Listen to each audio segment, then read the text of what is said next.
Hello friend, स्वागत आहे तुमचं राणी या ब्लॉगमध्ये. कसे आहात तुम्ही? आय होप तुम्ही मस्त आणि मजेत असाल. झाले का तुमचं चहा वगैरे? आणि मला एक विषय घ्यायचा आहे, खूप दिवसापासून घ्यायचा आहे बरं का तो, परंतु राहून चाललं आहे की काय. जावयाची नजर सासूवर, जावयाची नजर सासूवरती हा एक ही आहे. तो विषय मला तुम्हाला बोलायचा राहून गेला की असं होऊ शकतं का, आणि असं असू शकतं का की स्वतःच्याच बायकोच्या आईवरती वाईट नजर ठेवणारा व्यक्ती म्हणजे स्वतःच्या सासूवरती वाईट नजर ठेवणारा व्यक्ती. तर एक विषय आहे, आणि जो काल्पनिक सासू दिसायला सुंदर होती आणि त्या जावयाची नजर तिच्यावरती पडली तर पडली, पण ती ती लेडीज अशी होती की फ्री माइंड न राहायची, बोलायची, ही करायची. तिला असं वाटायचं की चला मोठा जरी असला तरी आपल्या मुलांसारखाच आहे, म्हणून ही करायची. परंतु त्याची वाईट नजर, मग तो तिला मेसेज करायला लागला व्हॉट्सअपला. कोण जावई म्हणणारा तिला मेसेज करायचा व्हॉट्सअपला, ओळखलं का, येऊ देऊ. मग घाण इमेजेस पाठवायला लागला, आणि मग ती इकडनं असं घाण इमेजेस पाठवल्याच्या नंतर कोण आहे, नंबर तर ओळखीचा नाही आहे, आणि त्यानं तो नंबर, तिला चॅटिंग करण्यासाठी त्यानं तो नंबर वेगळा घेतला, जो कुणालाच माहिती नाही आहे असा नंबर घेऊन एक पर्सनल मोबाईल ठेवला, आणि त्याच्यावरून तो तिला चॅटिंग करायचा, की मेसेज करायचा, आणि अश्लील इमेजेस पाठवायचा. मग ती कोण आहे म्हणजे नाही का असं, तर ओळखलं नाही का, ती म्हणे की माझ्या ओळखीमध्ये असा नालायक कोणच नाही आहे जो मला अशा घाण इमेज पाठवल. बरोबर, माझ्या ओळखीमध्ये असं कोणीच नाहीये जे मला असं घाण इमेजेस पाठवल, असं त्या लेडीजचं मत होतं. आणि तरी पण तो समोरून तसाच तिला काही काही काही काही बोलत राहिला, आणि मग तिने शिव्या द्यायला सुरुवात केली. तिने डायरेक्टली शिव्या द्यायला सुरुवात केली, तुझ्या आईवरती वगैरे शिव्या द्यायला सुरुवात केल्याच्या नंतर मग त्यानं समोरून पागल झालीस का, हे झालीस का, म्हणजे सासू आहे, मग सासूला आपण आरेउरीची भाषा करतो का, पहिला मुद्दा. बरोबर की नाही. आणि मग तिला कुठेतरी डाऊट आला, त्या मेसेजच्या ह्याच्यातून तिला कुठेतरी डाऊट आला की जर एखादा विषय आपण शेअर केलाय, एखादा विषय आपण घरातल्याच लोकांसोबत शेअर करतो ना, मग तो विषय त्या मुलीसोबत तिने शेअर केलेला होता, आणि त्या मुलीने त्याला सांगितलं असेल असा असा प्रॉब्लेम आहे. मग तोच जर विषय त्याने त्या मेसेजमध्ये थोडाफार पॉईंट टाकला होता, त्या मेसेजमध्ये कोण आहे म्हटल्याच्या नंतर, नाही ओळखलं वगैरे म्हटल्याच्या नंतर, ते खूप साऱ्या शिव्या भांडणं झाल्याच्या नंतर हिने इकडून शिव्या दिल्या, त्यानं तिकडून ईडी झाली का, असं झालं का म्हणल्याच्या नंतर, कोण आहे, असं कोणच नाही, असं मी कुणाला ओळखतच नाही म्हटल्याच्या नंतर त्यानं त्या मेसेजमध्ये असा थोडासा पॉईंट टाकला की मी हा. मग हा विषय डोक्यात क्लिक झाला त्या लेडीजच्या, काय की ही मी विषय कुणाकडे बोलले होते, माझ्या मुलीकडे बोलले होते, आणि हा विषय ह्याने इथे घेतलाय, म्हणजेच हा. मग तिला डाऊट आला की हा असा असा आहे. तिने आता करायचं काय. तरी पण मग सगळे मेसेज केले, ही केलं, आणि मग नंतर म्हणे की मी चुकून मेसेज केली बरं का, मला ह्या व्यक्तीला मेसेज करायचा होता आणि मी चुकून मेसेज केली, असं परत. म्हणजे खूप साऱ्या तिने आईवरून शिव्या दिल्या, तुझ्या आईजवळ जाऊन झोपतोस का, तुझ्या आई बहिणीवर असं तसं तसं म्हणून. मग तिच्या मनामध्ये काही नसल्यामुळे तिनं असं हायपर झाली, आणि तिने शिव्या द्यायला सुरुवात केली. शिव्या दिल्याच्या नंतर खूप सारं ही झाल्याच्या नंतर त्याने परत मेसेज वेगळे टाकले, मी चुकूनच टाकला, मला वाटलं की हीच आहे, मला वाटलं की तीच आहे, असं तसं म्हणून त्यानं ते ठीक केलं. आता हिला टेन्शन आलं, मग हिनं की आता कंप्लेंट करायची, तक्रार करायची. ह्या नंबरनी मला इथं मेसेज असे आलेले आहेत, कंप्लेंट करायची. मग त्यानं ते इमेजेस जे होते ते डिलीट मारले की हिनं पटकन मेसेज टाकला, तू डिलीट जरी मारले तरी सुद्धा माझ्याकडे त्याचे स्क्रीनशॉट आहेत आणि तू जेवढे मेसेज केले, जेवढे मला काय काय अश्लील फोटो पाठवले, अश्लील घाण घाण बोललास, ते मी सगळे स्क्रीनशॉट घेतलेले. तू टेन्शन नको घेऊ, तुला उद्या चौकीला बोलवलं जाईल, तू टेन्शन नको घेऊ, असं म्हटल्याच्या नंतर त्या व्यक्तीने समोरच्या जे मेन मेसेज होते ती डिलीट मारल्याच्या नंतर त्या लेडीजने तरी पण स्क्रीनशॉट घेतलेले होते. मग आता करायचं काय? मग पोलीस स्टेशनला गेली, ती तक्रार दिली. तिनं तक्रार दिली की असं असं माझ्यासोबत ह्या नंबरनी चॅटिंग होत आहे आणि ह्याचा नंबर वगैरे काय आहे, ते चॅटिंग पण दाखवल्या वगैरे. डाऊट कुणावरती आहे तर मला कोण आहे ती माहितीच नाही आहे, परंतु असे नावं त्याने घेतले होते बाबा, आणि त्याच्यावरून मला अंदाज तर येतोय, परंतु तुम्ही शोध लावा, असं त्या लेडीजनं तक्रार दिली आणि तिथं नंबर दिला त्याचा, आणि तुम्ही शोध लावा म्हणून तिथे हे केलं. मग आता ह्या लोकांना काही एवढीच कामं आहेत का? कुठले पोलीस स्टेशनला गेल्याच्या नंतर ह्या लोकांना काही एवढीच कामं आहेत का की लगेच त्याचा पाठलाग करतील, फॉलोअप घेतील आणि त्याचा काहीतरी निकाल लावून परत हे करतील, असं थोडी नाही ना. मग त्यांनी काय आपलं त्यावेळेला तक्रार घेतली, विषय सोडून दिला. मग ही पण बसली शांत निवांत, परंतु हिला कुठंतरी ते मन खायला लागलं की यार माझाच जावई आहे आणि माझा जावई माझ्यासोबत असा, म्हणजेच ती त्याच्या आईसोबत पण झोपतो का, म्हणजेच तो त्याच्या आईसोबत सुद्धा असं करतो का, असं तिच्या मनाला खायला लागलं. ती मनालाही होऊन तिनं मग एक गोष्ट ती दुसऱ्या व्यक्तीला शेअर केली की असं असं माझ्यासोबत घडलंय आणि असं असं होतंय. आणि एवढंच नाही तर तिनं त्या मुलीला पण शेअर केलं की अशा अशा नंबरवरून मला अशा असे मेसेज येत होते आणि मला असं बोललं जात होतं, हे केलं होतं, ते केलं होतं. मग बरेच मेसेज डिलीट मारलेले वगैरे ते सगळे ते मुलीला दाखवलं. कारण कर नाही त्याला डर नसते, बरोबर की नाही, कर नाही त्याला डर नसते. मग त्या मुलीला सगळे ती मेसेज दाखवले, तिनं पूर्ण चॅटिंगच दाखवली, स्वतः शिव्या दिलेले दाखवले, स्वतःचे सगळे मेसेज दाखवले, परंतु तिनं स्वतःचा एकही मेसेज डिलीट मारला नव्हता आणि स्वतःचे एकही तिनं असं हे केलेलं नव्हतं. परंतु तिकडून जेवढे मेसेज डिलीट मारले होते तेवढे ती काय होते ही स्क्रीनशॉट तिने घेऊन ठेवलेले होते आणि तिने त्या मुलीला दाखवलं, हे मला अशा नंबरवरून मेसेज आलेले आहेत, इमेजेस पाठवल्या होत्या आणि मी याची तक्रार पण केलेली आहे, असं त्या मुलीला तिने सांगितलं की मी ह्याची तक्रार पण केलेली आहे आणि मला हे जाणून घ्यायचं आहे, परंतु कोण असेल काय असेल. ती मुलीला डायरेक्टली म्हणू पण शकली नाही की मला डाऊट येतोय तुझ्या नवऱ्याने असं केले, बरोबर की नाही. मग ती मुलगी कोण असेल काय असेल, तिला पण असं वाटायला लागलं कोण असेल काय असेल. मग ते विषय तिथं हे झाला, तरी पण तिनं मुलीला ती गोष्ट शेअर केली. मग नंतर तिचं मन राहतच नव्हतं, ती सारखं असं हे होत होतं की आता बोलू ह्या विषयावरती, कुठं बोलू, कसं बोलू, आणि काहीतरी व्हायला पाहिजे, कळायला पाहिजे की कोण आहे हे नेमकं असं. मग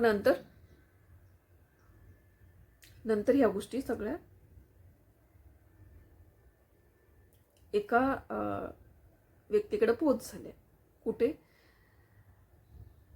ज्या महिलांसाठी कामं करतात ना लेडीज, त्यांच्याकडे त्या गोष्टी तिनं शेअर केल्या की मी तक्रार तर केलेली आहे, परंतु मला तिकडून काही रिस्पॉन्स भेटलेला नाही आहे आणि माझ्या मनाला खूप खंत वाटत आहे, मला खूप टेन्शन येत आहे या गोष्टीचं की माझ्यासोबत असं आत्तापर्यंत कधीच नाही, आत्तापर्यंतच्या लाईफमध्ये माझ्यासोबत असं कधीच घडलेलं नाही आहे की मला कुणीतरी अशी घाण चॅटिंग केली आहे आणि कोणीतरी असं केलं, म्हणून माझ्या मनाला ते लागलंय, असं तिचं मत होतं. आणि म्हणून मला ह्याच्यावरती काहीतरी हे कर, मला फक्त जाणून घ्यायचं. म्हणून तिने त्या लोकांची मदत घेतली, त्या लोकांना नंबर दिला, तो नंबर कुणाच्या नावावरती आहे काय आहे सगळं काढलं. आणि त्या लोकांनी गुपित माहिती ठेवतात हे लोक, बरोबर की नाही, माहिती ठेवतात. आणि त्यांनी ते माहिती दिली तिला की ह्या व्यक्तीच्या नावानं हा नंबर आहे, ॲड्रेस वगैरे सगळं. आणि त्यावेळेला ते उघडकीला आली की कोण होतं, तिचा जावई होता.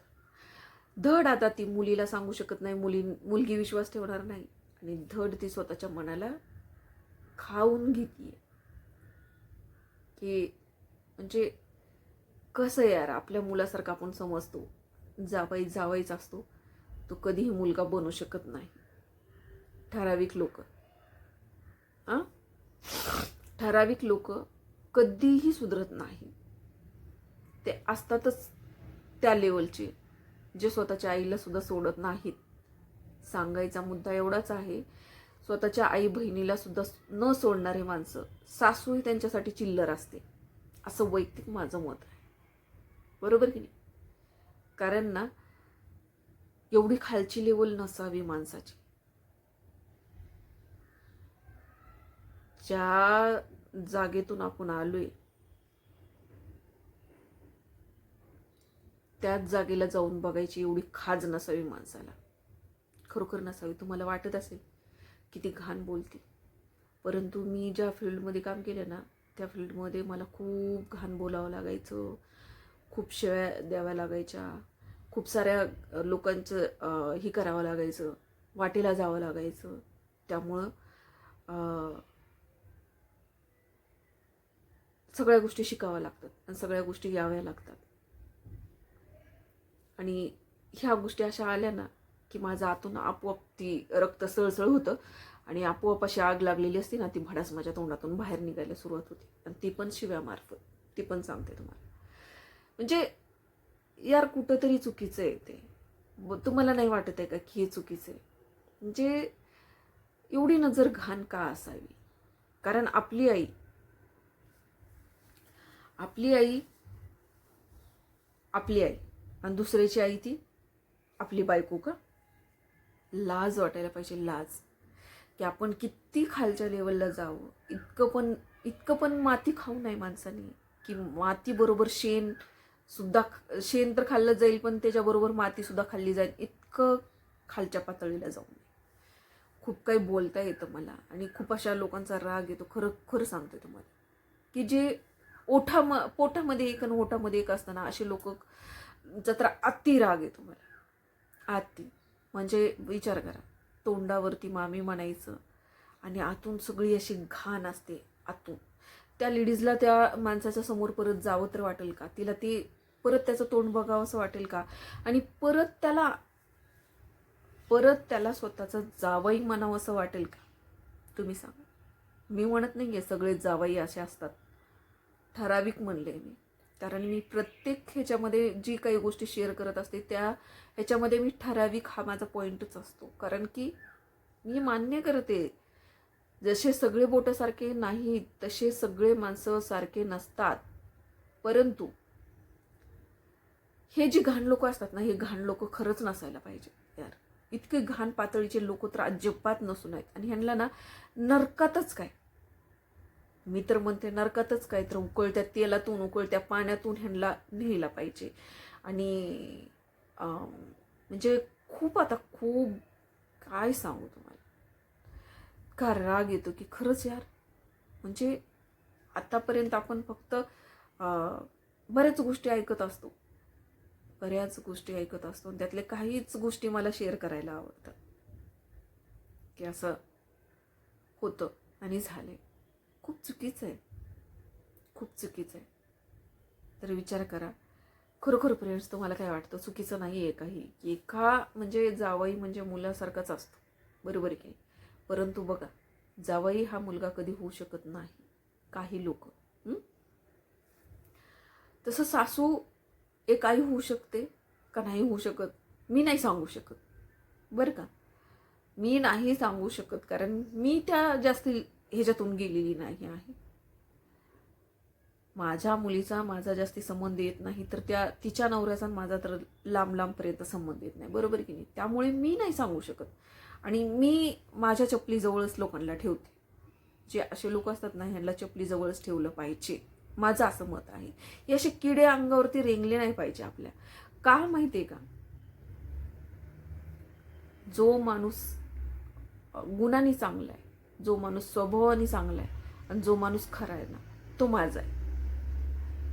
तो माझा आहे, माझं हे मत आहे. मी त्याच लोकांना आपलं मानते जो स्वभाव एकदम धुतलेल्या तांदळासारखा, म्हणजेच तुमच्या मनामध्ये अशी घाण नसली पाहिजे कुणाबद्दल. एक दुसरं तुम्ही खरं बोलणारे असला पाहिजे. आणि तिसरं तुम्ही इतक्या आपल्या आईला जसं ज्या दर्जेने बघतो ना आपण, त्या दर्जेनेच आपण सासूला बघितलं पाहिजे. तर ते लोक माझ्यासाठी माझे आहेत. मग ती कुणाचेही असो, परके जरी असले तरी सुद्धा ते माझे आहेत असं मला गर्व आणि अभिमानाने म्हणायला आवडतं. आणि म्हणते मी, स्वीकार करते त्या लोकांचा. मी इथं सत्यभामा आई आहेत, ह्यांना मी आई म्हणले, मी असंच आई म्हणलेली नाही आहे. माझी आई जर ह्या जगात असती तर मी त्यांना आई म्हणू शकले असते का? आणि मी त्यांना माझ्या आईचा दर्जा दिला असता का? नसता दिला. परंतु मला आई नाही आहे. आणि आई ही काय असते ह्या गोष्टीची ओढ आहे, म्हणून मी त्यांना माझी आई, आणि त्यांनी मला लिकीसारखं धरतात. कमेंटच्या द्वारे त्यांचं प्रत्येक ह्याच्यात माझ्या मुलीला त्रास दिला, माझ्या मुलीला असं केलं, असं त्यांचं वाक्य असतं. खूप खूप छान वाटतं मला की त्या मला खरोखर स्वतःच्या मुलीसारखं मानतात. आणि स्वतःच्या मुलीसारखं त्यांना माझं वाईट वाटतं, म्हणून मी त्यांना माझ्या आईचा दर्जा दिलाय आणि राहणार तो शेवटपर्यंत. परंतु हीच मला तुम्हाला सांगायचे, जर ही माझी आईच असती, म्हणजे ह्या जगात माझी आई जिवंत असती, तर मी ह्यांना आई म्हणू शकले असते का? आणि ह्यांना पण माहिती आहे की बाबा हिला आई नाही आहे, म्हणून त्यांनी मला लिकीसारखं हे केलं. तर एक आई स्वतःला लेकरं असताना सुद्धा दुसऱ्याच्या लेकराला माझी लेकरं म्हणू शकते, कारण तिच्या तेवढं सामर्थ्य असतं. परंतु एक मूल आपल्याला आई असताना दुसऱ्याला आई म्हणू शकत नाही, हे एक लक्षात घ्या. कारण त्याला माहिती असतं आपली आई कोण आहे आणि आपला बाप कोण आहे. आईला आई आणि बापाला बापच म्हणत असतो. परंतु ज्याला नसतं ना कुणी, तो नक्कीच बघा तुम्ही, कुणाला तरी आपण आई म्हणावं असं ही भावना असते त्याच्या मनामध्ये. आणि तीच भावना मला ह्या आईंमुळे येते. तर मनापासून धन्यवाद आई. आणि तुम्हाला मकर संक्रांतीच्या खूप साऱ्या शुभेच्छा. तुमचं आयुष्य इतकं छान जाऊ आणि तुम्ही निरारोग्य, आनंदी, सुख समाधानाने राहू आणि तिळगुळ घ्या. ह्या लिकीकडून तुम्हाला तिळगुळ घ्या, गोड गोड बोला. आणि तुम्ही आहातच गोड, त्याच्यामुळं गोड बोला म्हणायची गरज नाही. कारण तुम्ही कधीही मला वाईट शिकवलं नाही, वाईट सांगत नाहीत. हे आनंदाचे अश्रू आहेत बरं का. आणि सचिन, तुला बी काही राग आला असेल तर सोडून दे आणि तिळगुळ घे आणि गोड गोड बोल बरं का. माझ्या पूर्ण यूट्यूब फॅमिलीला, भले तुम्ही आज आहात नाही आहात माझ्या सोबत, परंतु तुम्ही जेव्हा बी होता ना ते दिवस मी आठवते. आणि तीच तुम्ही माझ्यासोबत आहेत असंच म्हणून मी पुढे चालत राहणार आहे. बाकी कुणी माझ्यासोबत आहे, प्रत्येकजण येतं जातं, ते आपण दुसऱ्यांना आपण थांबवून ठेवू शकत नाही. परंतु आपण आपल्या स्वतःला तर थांबवू शकतो ना, की नाही आहेत हे लोक आणि शेवटपर्यंत राहणार. बाकी समोरच्यांची मर्जी, पण माझ्या मनाला मी ते मान्य करते की तुम्ही आहात आणि शेवटपर्यंत माझ्यासोबत राहणार आहे आणि तुम्ही मला समजून घेणार आहेत. माझ्या बोलण्याचा उद्देश कधीही चुकीचा नसतो, तुम्ही अर्थ चुकीचे काढू नका, फक्त एवढं सांगायचं. तर चला, हा छोटासाच व्हिडिओ तुमच्यासाठी कसा वाटला नक्कीच सांगा. आणि ह्याच्यात जर माझं काही चुकलं असेल तर मला माफ करा. तर चला, भेटूया पुढच्या ब्लॉगमध्ये. तोपर्यंत मस्त खा, स्वस्त राहा आणि आपापली काळजी घ्या. जर आपल्या चॅनलला तुम्ही नवीन असाल तर चॅनलला सबस्क्राईब करून घ्या, लाईक करा, कमेंट्स करा, शेअर करा. भेटूया पुढच्या ब्लॉगमध्ये. तोपर्यंत बाय.